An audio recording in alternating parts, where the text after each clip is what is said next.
Life is lived on the obsidian edge, where the stakes are high and one wrong move can change your destiny in an instant.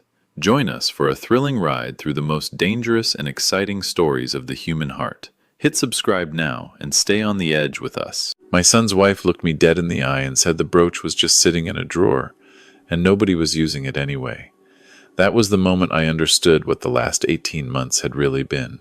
When I called the antique dealer who'd bought it, he said, "Sir, I need you to come in. There's something inside it I think you should see yourself." I had been standing in the hallway outside the guest room, Margaret's sewing room, before they converted it, when I noticed the small dish on the dresser was empty. The porcelain dish she'd kept by the window, the one painted with tiny blue flowers around the rim that she'd found at a market in Stratford years ago. She'd always kept the brooch there when she wasn't wearing it.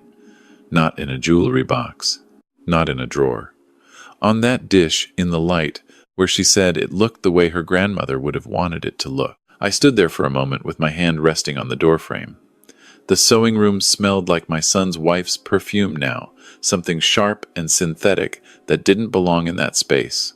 Fabric samples and half-finished quilts had been boxed up and pushed to the back of the closet to make room for her work-from-home setup, her monitors and ring light, and the stacks of binders she never seemed to open. I looked at the empty dish and told myself I was probably mistaken. The brooch was somewhere else. I was 63 years old and I misplaced things. I checked the main bedroom first. I opened Margaret's jewelry box on the bureau, the rosewood one her sister had given her for their 30th anniversary trip to Nova Scotia. The brooch wasn't there. I checked both nightstand drawers, then the bathroom cabinet, then the linen closet in the hallway, because sometimes Margaret had tucked things away in odd places, and I still found them now, 18 months after her passing, and those small discoveries still hit me like a door swung open into my chest. The brooch wasn't anywhere. Downstairs, my son was on the sectional with the hockey game on and a bowl of chips balanced on his knee. My daughter-in-law was at the kitchen island with her laptop open and a glass of wine beside it. My grandson was somewhere in the basement. I could hear whatever he was watching through the floor. I said to my son's wife, "Have you seen your great-grandmother's brooch? The cameo one?" It was on the dish in the sewing room. She didn't look up from her screen right away. When she did, her expression was not the expression of someone who didn't know what I was talking about. She said it was just sitting there. She said she'd seen it for months and assumed I wasn't using it. She said she'd taken it to that little antique shop on James Street because they'd needed money for the flights to Tofino and I'd already said no when they asked, so she'd found another way. She said it like that. Found another way. As though raiding my late wife's belongings was a reasonable alternative to not going on vacation. My son unmuted the television and turned up the volume. I stood in my own kitchen and looked at my daughter-in-law and thought about Margaret. I thought about Margaret's grandmother bringing that brooch from Glasgow in 1931, carrying it across an ocean in a coat pocket. I thought about how Margaret had worn it to her parents' funerals, to our wedding, to every Christmas dinner for 36 years of marriage. I thought about how she used to hold it in her palm sometimes when she was sitting quietly, not saying anything, just holding it. I had thought it was a nervous habit. Later I understood it was something else entirely. I went upstairs and closed the bedroom door and sat on the edge of the bed. The room was very quiet. I picked up my phone and searched antique dealers, James Street, North Hamilton, and found the listing for a shop called Thistledown Antiques and Collectibles. I called. A man answered. His name was Graham. I described the brooch. Oval cameo, carved shell, profile of a woman facing left, set in gold-filled frame, hallmarked on the reverse, probably 1890s Scottish manufacture, a small hairline crack on the lower left of the frame from when Margaret had dropped it on our kitchen tiles in 2008. Graham was quiet for a moment. Then he said he needed me to come in, not because there was a problem with the sale, because there was something I should know. I drove to the shop the next morning. It occupied the ground floor of an old brick, the kind of building Hamilton has hundreds of, the kind that used to house hardware stores and insurance offices, and now housed coffee shops and vintage dealers. Inside it smelled like cedar and old paper, and the particular dusty sweetness of things that had been handled by many hands over many years. Glass cases ran along 3 walls. Maps and prints were hung carefully between the cases. A ship's barometer, a collection of carved decoys, the quiet accumulation of other people's lives. Graham was in his mid-60s, a compact man with reading glasses on a cord around his neck, and a careful way of moving through the shop like he knew exactly where everything was, and didn't want to disturb the arrangement. He'd worked on antiques for 40 years. It showed. He brought the brooch out from behind the counter, wrapped in a piece of chamois cloth, and set it gently on a velvet pad. I looked at it and felt the familiar compression in my chest that I'd learned to breathe through. When I was examining the piece, Graham said, I noticed the frame was slightly thicker at the base than is typical for this style. There's a small seam. He indicated it with a wooden toothpick, not touching the metal. It's a hidden compartment. Very fine workmanship. He pressed the base with his thumb.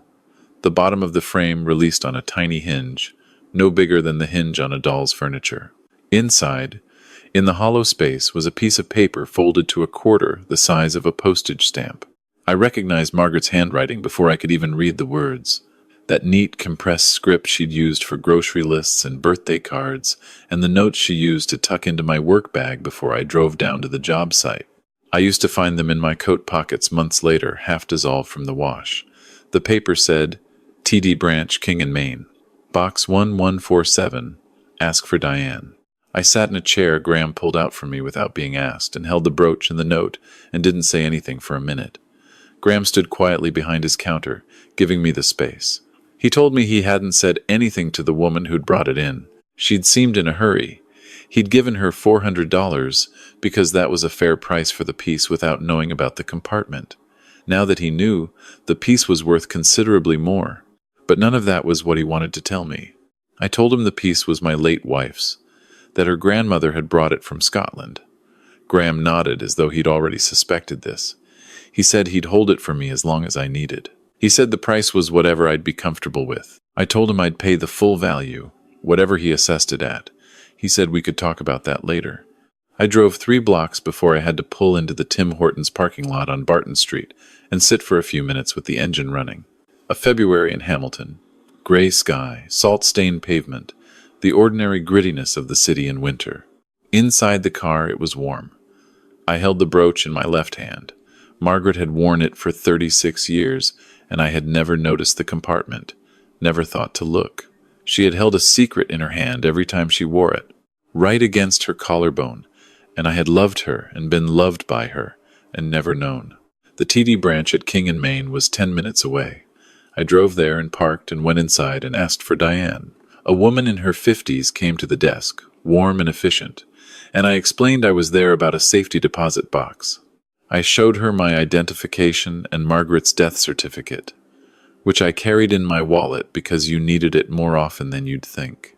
Diane checked her records and told me the box had been opened last in the spring, 3 years before Margaret's diagnosis.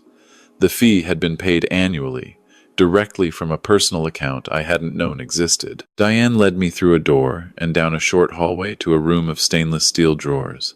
She used her key, and mine, the small one from the bottom of the note, which fit perfectly, and withdrew a long, flat box. She set it on a table in a private room and told me to take as much time as I needed. I sat alone with the box for a long while before I opened it. Inside, in a brown envelope sealed with tape, was a bundle of cash, $50 bills, banded together in groups, and beneath the cash, a sealed white envelope with my name on it in Margaret's handwriting. I took the envelope and held it in both hands. The cash could wait. I opened the letter. She wrote the way she talked. Directly, without a lot of preamble, with the slight dryness she'd had when she was saying something that cost her something to say. She wrote that she'd started this account the year our son got married, not because she'd known anything specific would happen, but because she'd paid attention to certain things over the years, and she believed in being prepared. She wrote about a pattern she'd observed.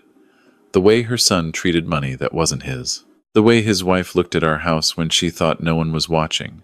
The way they spoke about the future, our future, meaning theirs, with an ease that had never sat well with her. She wrote that she'd worked extra shifts at the hospital for 6 years to build this, small amounts at a time, nothing that would appear anywhere we'd discuss.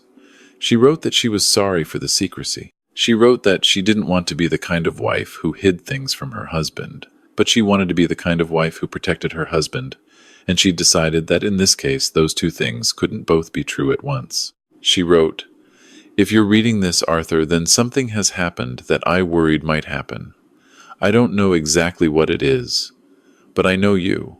I know you will have been patient longer than you should have been, and understanding past the point of understanding, because that's what you do.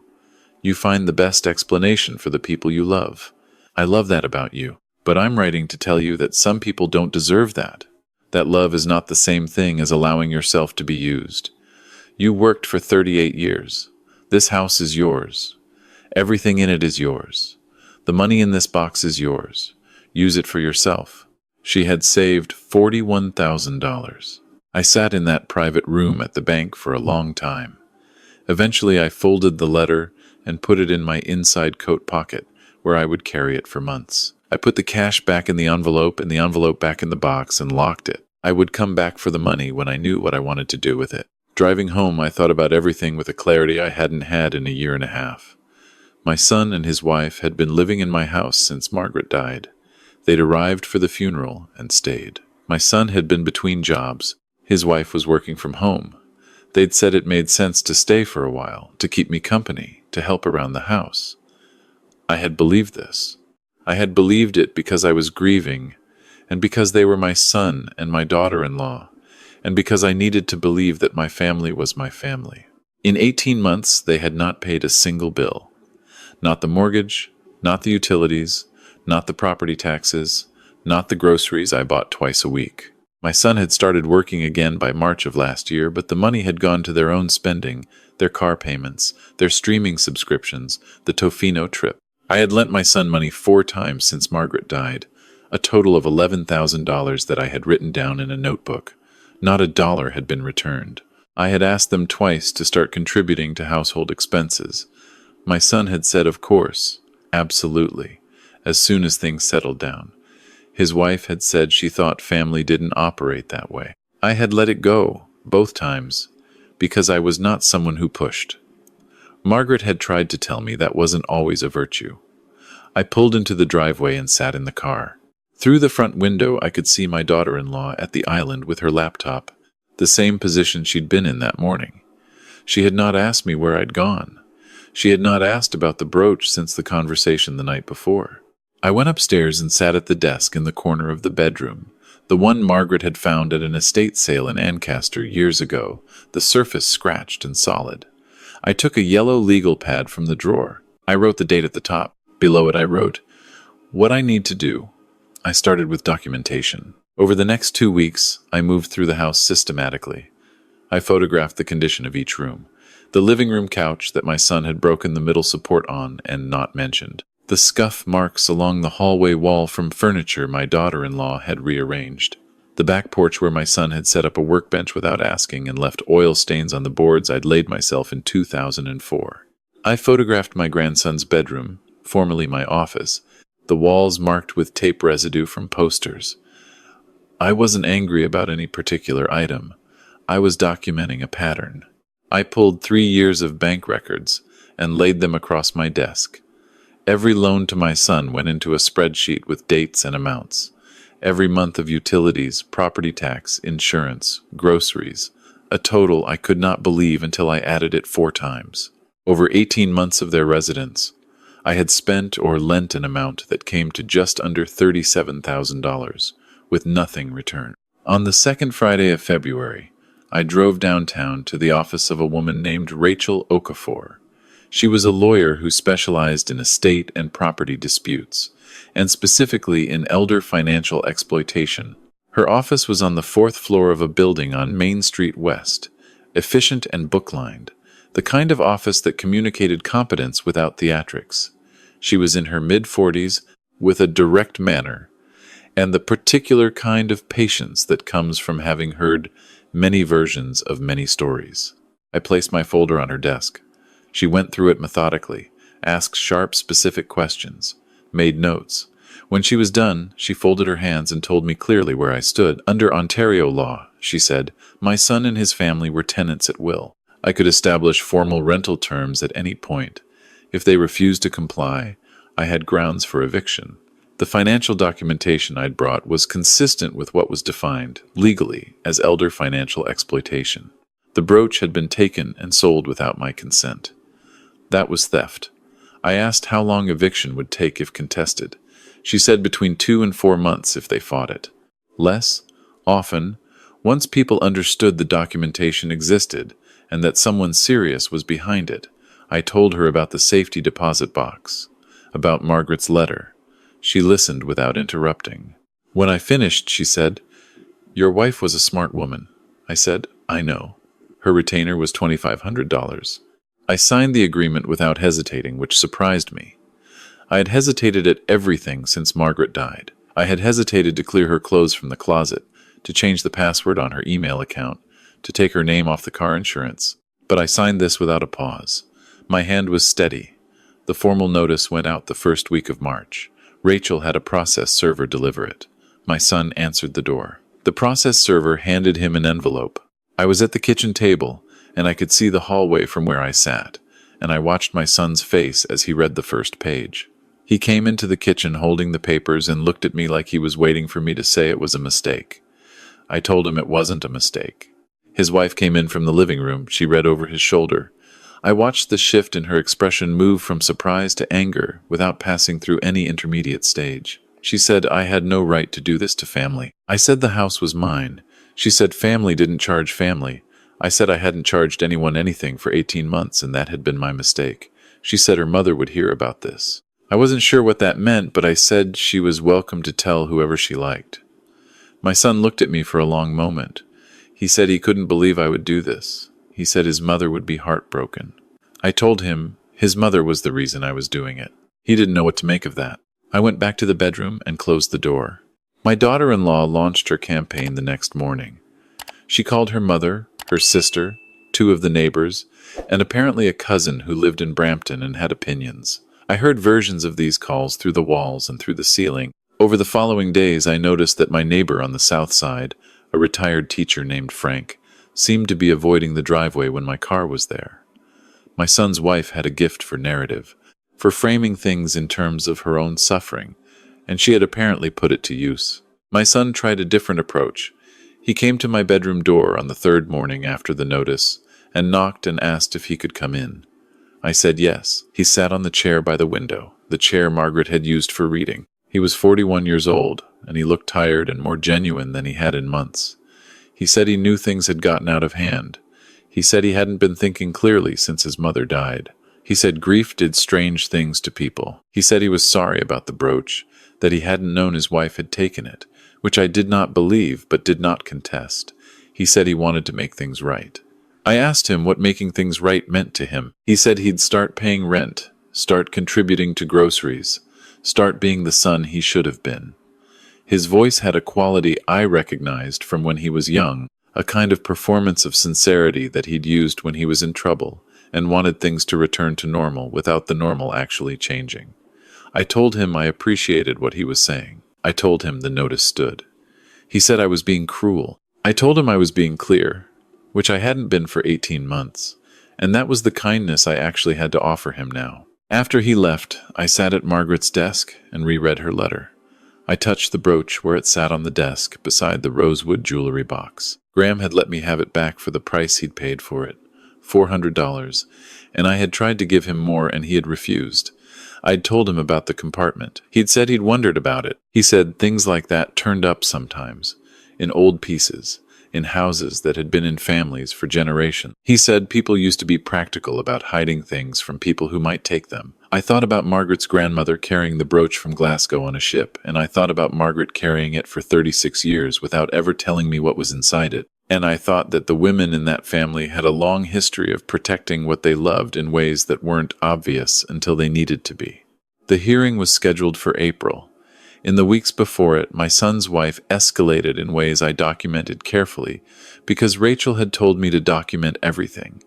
She went through my mail. Not regularly enough to take everything, but twice I found opened envelopes refolded and left on the kitchen counter, including one from Rachel's office. I photographed both. Rachel said mail interference was a serious matter and noted it.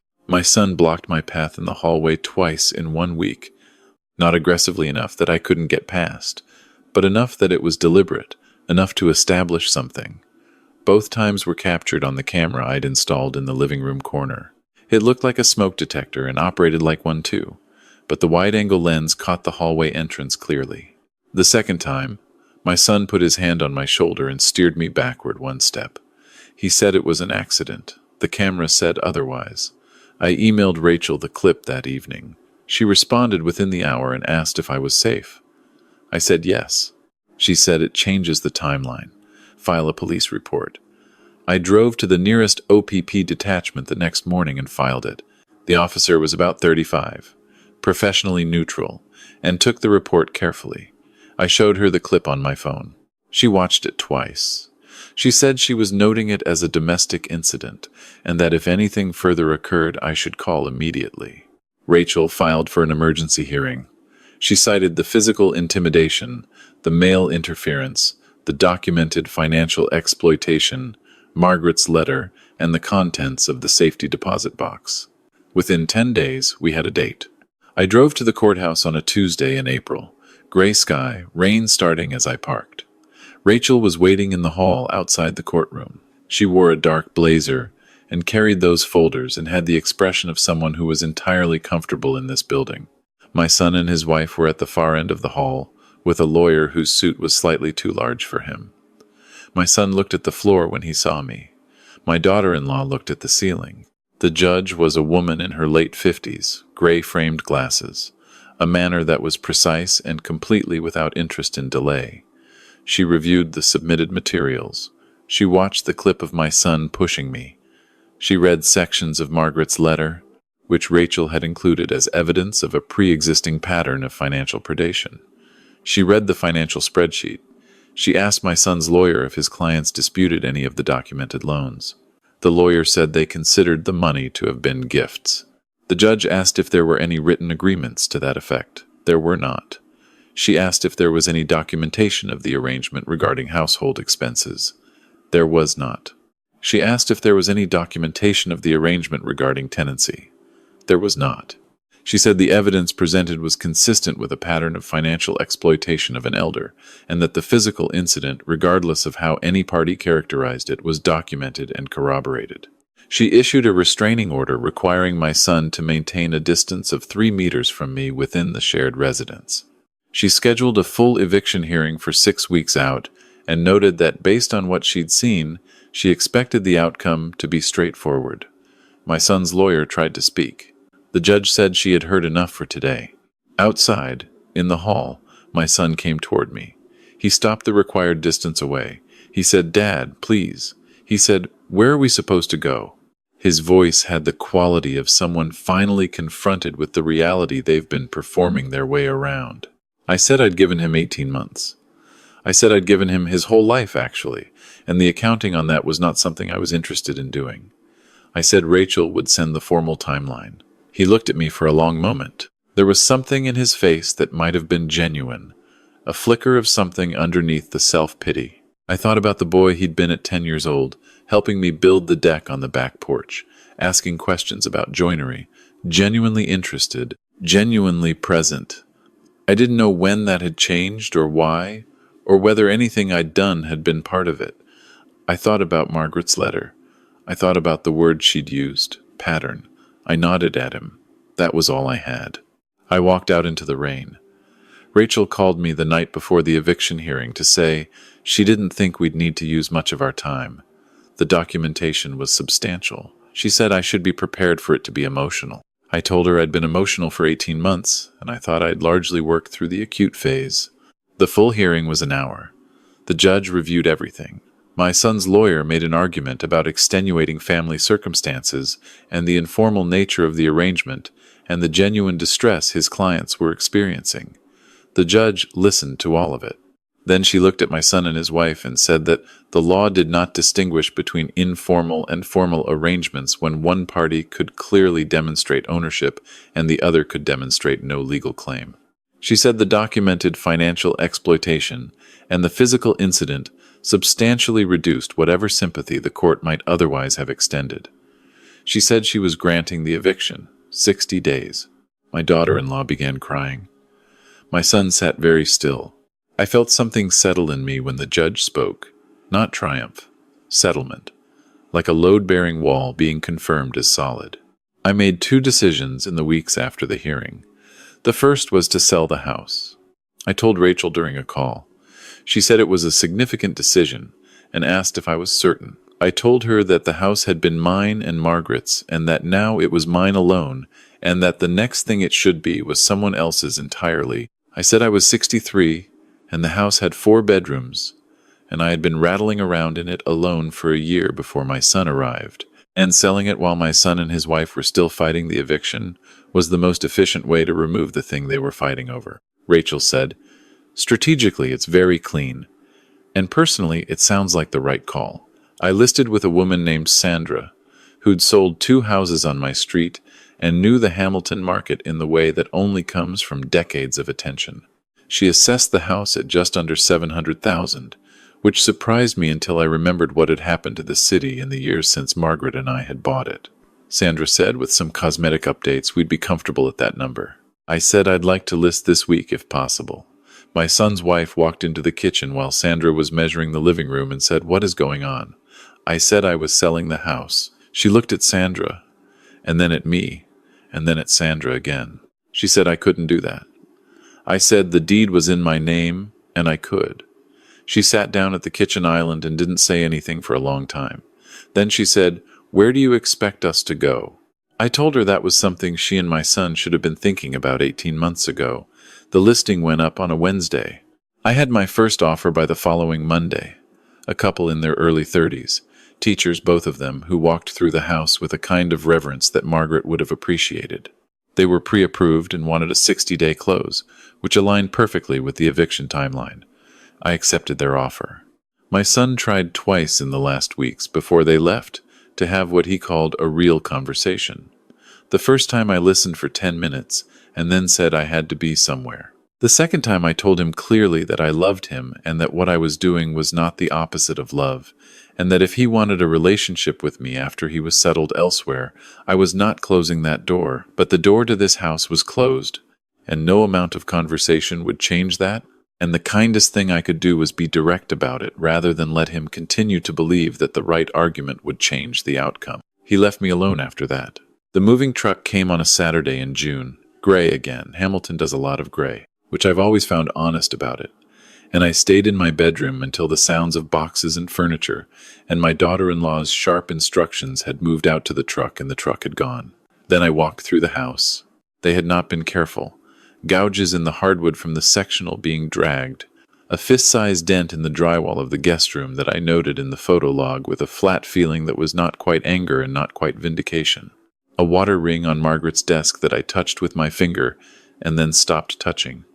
I photographed everything, narrated the date and time into my phone. I wasn't going to pursue damages. I had won. But the documentation felt like something I owed to accuracy, which is something Margaret had always cared about. I sold the last of the furniture that I wasn't taking with me to a woman who ran a vintage shop on Lock Street. I took Margaret's rosewood jewelry box and her books and her sewing things that I'd put back in the guest room the day my son and his wife left. I took the tools from the garage and the rocking chair from the porch and the photographs from the stairwell. The rest went. Closing day was a Tuesday in July. I signed the papers across a conference table from the young couple, whose names were Daniel and Kate. Kate had a small notebook where she'd written questions and had checked off most of them by the time we were done. Before we shook hands, she said, "We know a little about what this house has meant. We want you to know we'll take care of it." I said I knew they would. I said that was enough. I drove north on Highway 8 to Waterloo, where I'd put down a deposit on a condo in a quiet building near Uptown. Second floor, 2 bedrooms, the second of which would be a workshop. I'd been specific about that when I viewed the units. Told the building manager I was a retired shop teacher who did woodworking and asked whether power tools were permitted with noise management protocols. He'd said yes, with reasonable hours. I'd said that was all I needed. The condo was 20 minutes from where my old colleague Bill lived, a friend from 30 years of teaching at the same school, a man who had stood at the back of the church at Margaret's funeral and handed me a handkerchief without saying anything because he knew there was nothing to say. I'd called him in February, the week after I'd been to the bank, and he'd come over for dinner, and we'd talked for 4 hours about Margaret, and about my son, and about the house, and about what came next. And at the end of it, he'd said, "Well, you know what you're doing. You've always known." I'd said, "I wasn't sure I had." He'd said, "You're sure enough." The first week in the condo, I unpacked in order of importance. Margaret's things first. The jewelry box on the bureau, the rocking chair by the window, her books on the shelves in the living room, organized the way she'd had them, for not alphabetical, but by some private logic I'd never been able to reverse engineer and had given up trying to, and now found comforting in its persistence. The brooch in its dish on the windowsill.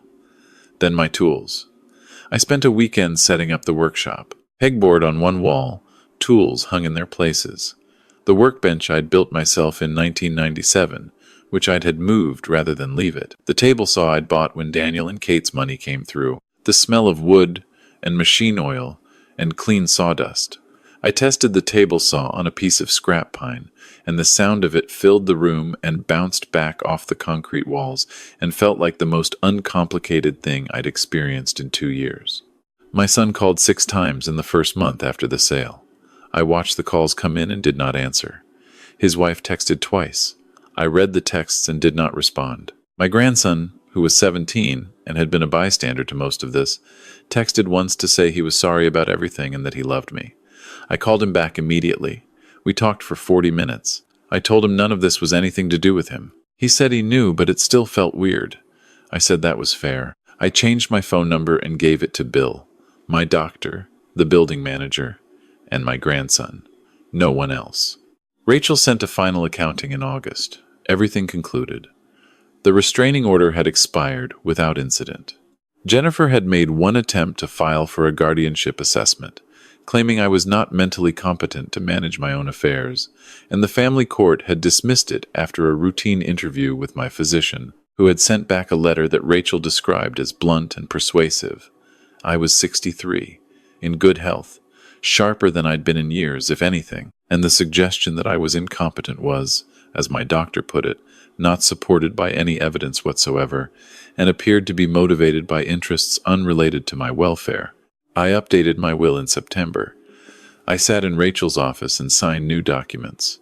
Everything went to 3 organizations: a hospice fund named for a nurse Margaret had admired, a scholarship at the high school where I'd taught, and a community woodworking program for adults that ran out of a church basement in Guelph and did genuinely good work.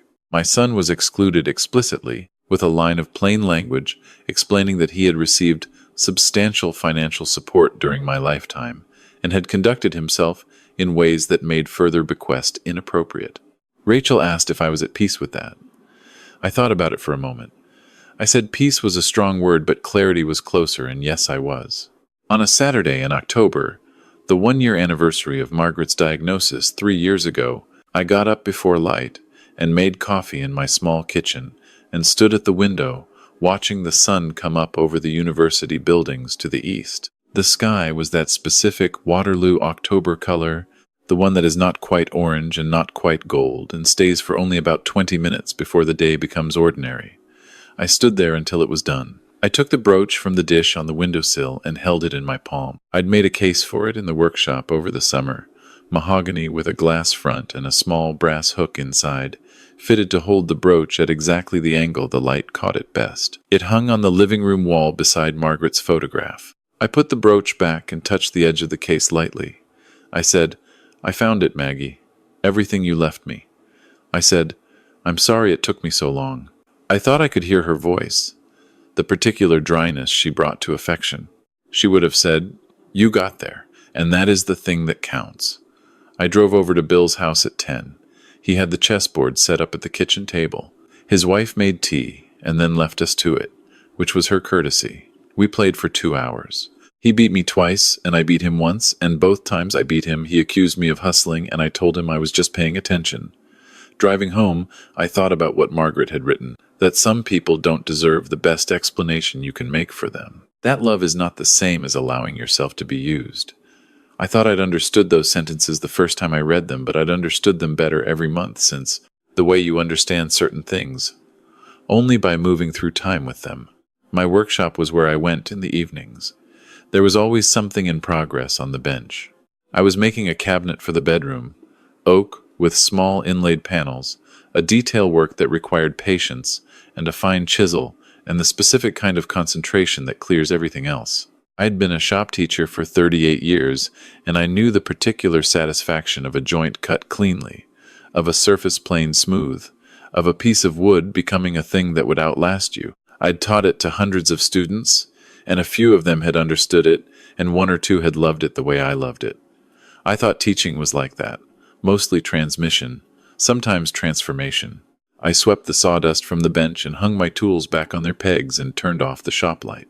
In the living room, the brooch caught the lamplight the way it always caught every light, the way carved shell does, that particular warmth that is not quite gold and not quite cream. I stood and looked at it for a moment. Then I went to the kitchen and made dinner for one, which was exactly the right amount.